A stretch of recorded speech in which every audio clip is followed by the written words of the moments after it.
Urgent নির্দেশনা। বাংলাদেশের ছাত্র এবং জনতার অভ্যুত্থান চলছে, সেই অভ্যুত্থানের পক্ষ থেকে আপনাদের প্রতি এমার্জেন্সি যে নির্দেশনা দেওয়া হয়েছে এটা দ্রুত সমগ্র বাংলাদেশের সমগ্র নাগরিকের কাছে পৌঁছে দিবেন। আগ বাড়িয়ে পিস বাড়িয়ে আর কোনো কথা বলার সুযোগ নেই, শুধুমাত্র তাদের নির্দেশনাগুলো আপনাদেরকে পড়ে শোনাচ্ছি। দ্রুত শেয়ার করুন, জাতিকে জানিয়ে দিন, প্রত্যেকটি নাগরিককে উদ্বুদ্ধ করুন। আজকের এই মুহূর্তে আজকের ছাত্ররা যারা আন্দোলন করছেন, যারা দেশবাসীকে নিয়ে একটি গণ অভ্যুত্থানের দিকে যাচ্ছেন, তারা কয়েকটি নির্দেশনা আমাদেরকে দিয়েছেন অসহযোগ আন্দোলন পালন করার জন্য। নির্দেশনাগুলো প্রত্যেকে নিজে তার ফেসবুক ওয়ালে পোস্ট করবেন, বাসাবাড়িতে জানিয়ে দিবেন, আত্মীয় স্বজনকে জানিয়ে দিবেন, আপনার পরিচিত লোকজনকে জানিয়ে দিবেন। প্রত্যেকটি রাজনৈতিক নেতাকর্মী এই নির্দেশনা সম্পর্কে সতর্ক অবস্থানে থাকবেন। এক, অসহযোগ আন্দোলন সফল করতে মুক্তিকামী ছাত্র জনতার প্রতি বৈষম্য বিরোধী ছাত্র আন্দোলনের জরুরি নির্দেশনা। এক, কেউ কোনো ধরনের ট্যাক্স বা খাজনা প্রদান করবেন না। ট্যাক্স খাজনা কেউ প্রদান করবেন না। দুই, বিদ্যুৎ বিল, গ্যাস বিল, পানি বিল সহ কোনো ধরনের বিল পরিশোধ করবেন না। তিন, সকল ধরনের সরকারি বেসরকারি প্রতিষ্ঠান, অফিস আদালত, কল কারখানা বন্ধ থাকবে।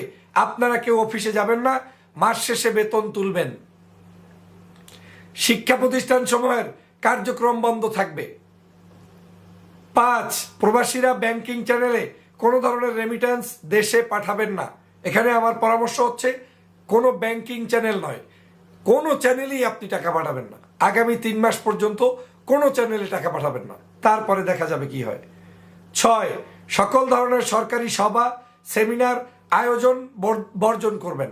যদি এই ফ্যাসিবাদ শেখ হাসিনা কোনো জায়গায় দাওয়াত দেয়, কেউ কোথাও যাবেন না। সাত, বন্দরের কর্মীরা কাজে যোগ দিবেন না, কোনো ধরনের পণ্য খালাস করবেন না।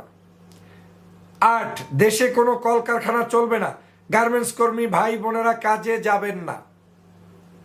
নয়, গণপরিবহন বন্ধ থাকবে, শ্রমিকরা কেউ কাজে যাবেন না।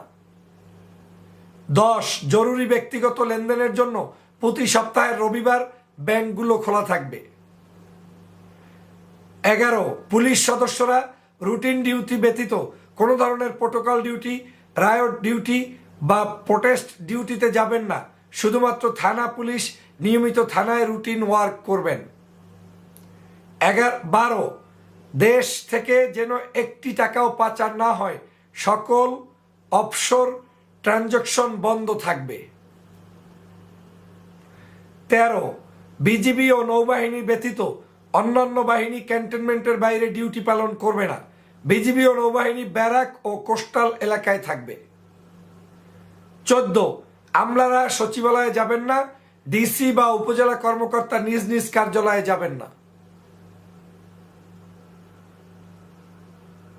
15, বিলাস দ্রব্যের দোকান, শোরুম, বিপণী বিতান, হোটেল, মোটেল, রেস্টুরেন্ট বন্ধ থাকবে।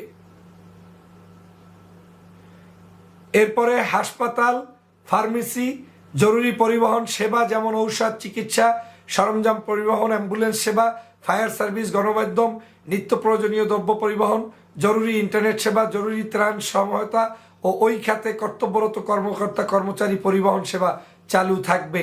নিত্য প্রয়োজনীয় দ্রব্যের দোকানপাট বেলা 11টা থেকে 1টা পর্যন্ত খোলা থাকবে। যেটা নির্দেশনা যে দিয়েছেন, আহ্বান যে জানিয়েছেন আসিফ মাহমুদ, সমন্বয়ক বৈষম্য বিরোধী ছাত্র আন্দোলন, এবং বর্তমানে তারা সমন্বয়ক বাংলাদেশের ছাত্র এবং জনতার যে গণ অভ্যুত্থান, এই অভ্যুত্থানের সমন্বয়ক।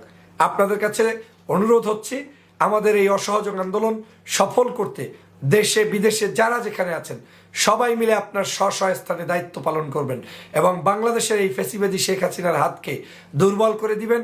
কোনো অবস্থায় পদত্যাগ করার আগ পর্যন্ত বাংলাদেশের আর কোনো কিছু চলতে দেয়া হবে না। সব কিছুকে বন্ধ করে ফ্যাসিবাদের পতন ঘটিয়ে মানুষের স্বাধীনতা নিশ্চিত করাই হচ্ছে আমাদের কাজ। ভিডিওটি সবাই শেয়ার করুন, অন্যদেরকে জানিয়ে দিন। সবাইকে ধন্যবাদ।